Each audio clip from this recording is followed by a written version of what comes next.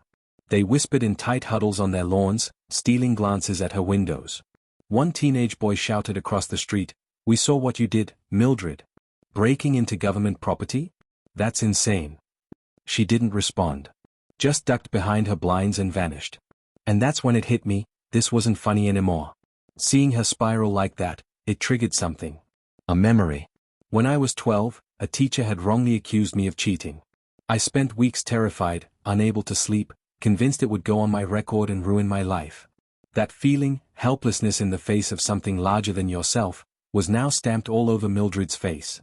She may have brought it on herself, but inflicting that kind of fear was starting to feel ugly. Still, I needed closure. Just one final pressure point. So I staged it. Using one of Daniel's old prop templates, I printed a fake government letterhead and wrote up an official-sounding notice about ongoing monitoring protocols and active oversight requirements. Then I dropped it, carefully, accidentally, on my porch where I knew she'd see it during one of her nervous reconnaissance walks. Sure enough, hours later, I saw her pacing behind the curtains again, more frantic than before, clutching a phone but never dialing, muttering like someone trying to script a confession that might save her soul. But she wasn't done. Even cornered and terrified, Mildred still tried to spin the story. She began telling neighbors that I was laundering money, claiming the antennas were part of a financial fraud operation. Somehow, in her warped logic, I'd gone from federal agent to high-tech white-collar criminal. That was when I decided she needed to be removed. Officially. The next week, she called an emergency HOA meeting. She wanted to propose a motion to formally investigate unauthorized federal activities in the neighborhood. Probably thought she could flip the script. Use her last shred of power to make herself the whistleblower, not the villain. It didn't work. When the vote was called, not a single board member supported her motion. In fact, the HOA president stood up and announced that an internal review had been conducted based on an anonymous complaint, courtesy of Daniel, and what they found was damning. Turns out, Mildred had a long, ugly track record, issuing fake citations, trespassing onto private property, measuring lawns during vacations, sending letters for violations that didn't exist. The tire-slashing incident was just the beginning. She had weaponized her role to harass neighbors she didn't like. Her authority had become a personal crusade. The board voted unanimously to suspend her from all HOA positions. She stood there in stunned silence, blinking like someone trying to wake from a nightmare, as her final bastion of power crumbled beneath her. And just like that, the woman who once lorded over property codes and shrub height regulations was finished. I watched from a distance, not triumphant, just quiet. She had declared war. I had responded. And now it was over. Almost. The next morning's calm was deceptive. It didn't hint at what had transpired, and what would change everything. When the professional transport company arrived, they carried an air of official seriousness. Matching uniforms, unmarked but purposeful trucks, printed federal equipment transport forms, and even a clipboard for signatures. As I watched my red pickup truck, loaded with my radio gear and Daniel's prop modifications, ascend the flatbed, I felt a visceral mix of satisfaction and unease. There it went, a spectacle in motion, disappearing down the street under the shadow of an investigation. Mildred, I realized, had become responsible for delivering this surreal exit. From the window, I saw her, in her robe, coffee mug cradled in pale hands, as the official-looking crew carefully documented tags and chain of custody. Cameras flashed. The street hummed with hushed conversations and phone calls, everyone simultaneously outraged, curious, and terrified. Her face burned crimson as they drove off, wheels kicking up dust as though erasing her control over the very neighborhood she'd once policed. For the first time, I felt like I'd truly won. My truck, the symbol of my brother, my work, my quiet life, had been removed not by me, but by the consequences of her own actions. And yet, something inside me tightened. Revenge felt hollow the closer I got. A full 7 days later, a crisp envelope arrived via HOA mail. Inside, a letter announced that Mildred had sold her home and moved away, citing personal health reasons and a need for peace. Her designer sunglasses, clipboards, measuring tapes, and violation notebooks were all gone. The plaque on her front door was removed with ceremonial finality. A single for sale sign fluttered against the empty facade. Neighbors stood along the street as the moving van pulled out. Some filmed, some whispered condolences, but most simply watched her world disappear. Some cheered quietly. I didn't know what to feel. Closure? Maybe. Relief? Certainly. But victory felt complicated now, less celebratory, more somber. I walked to my mailbox that afternoon and found a single envelope with her handwriting. I stared at it long enough that the words inside didn't even matter. The letter, whatever its contents, had no power over me. I walked straight to the backyard, lit a fire in the fire pit, and watched the parchment curl and blacken. As the smoke drifted up, so did my mixed feelings, righteous satisfaction, yes, but also the sobering realization of how fragile boundaries can be, and how easily power can corrupt, even in a suburban HOA. Earlier, the same transport team had returned my truck. With Daniel's help, I spent the afternoon removing all props, the shiny labels, blinking LEDs, mock sensors, even the last official-looking box with its code panel. What remained was familiar, just the red truck, my radio testing gear, and memories of Jake. As we finished, Daniel smiled wistfully. This was, hands down, one of the most effective psychological ops I've ever done. Legal, clean, and ultimately self-correcting. I nodded. She needed a lesson. But damn, there's a cost to teaching it that way. He paused. You know, that federal seal. I've been thinking. They were real, left over from an old retired contract. If anybody traced it, we might have accidentally triggered a legitimate agency's radar. My breath caught at that. You're joking. He shook his head. Nope. But it's a reminder, even illusions can have real-world consequences. That thought haunted me until new neighbors moved in. A young family with 2 small children, kind and open and just normal. The father walked by while I was cleaning the hood. No measuring tape, no ASBO stylized commentary, just a friendly, hi. Love the color. What do you do with it? I realized then how far we'd all fallen, and how sweet it felt to climb back.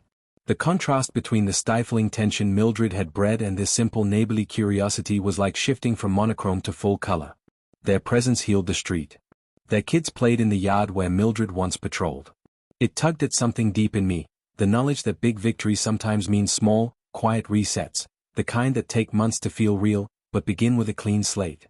A few weeks later, the father waved as he approached. So, what did the last owner do to warrant that event?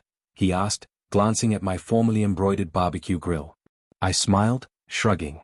Some mysteries are better left unsolved. It felt right. Because the truth I'd learned wasn't about winning or losing. It was about respect. My truck sat in the driveway, unremarkable again. Antennas dusted, decals removed, lights off. Just a man in his gear, doing honest work on an old vehicle that meant more to me than anyone else could ever know. I realized then, the real victory wasn't destroying someone who tried to destroy me. It was reminding everyone, my neighbors, myself, what mutual respect looks like. Not perfect conformity. Not obsessive rule-making. Just tolerance, courtesy, and letting each other live in peace. That's the legacy I wanted, and it started with an old red pickup and a powerful lesson. Thank you for coming on this ride. If this tale resonated, drop a like and subscribe for more true-life conflict and community drama. The end.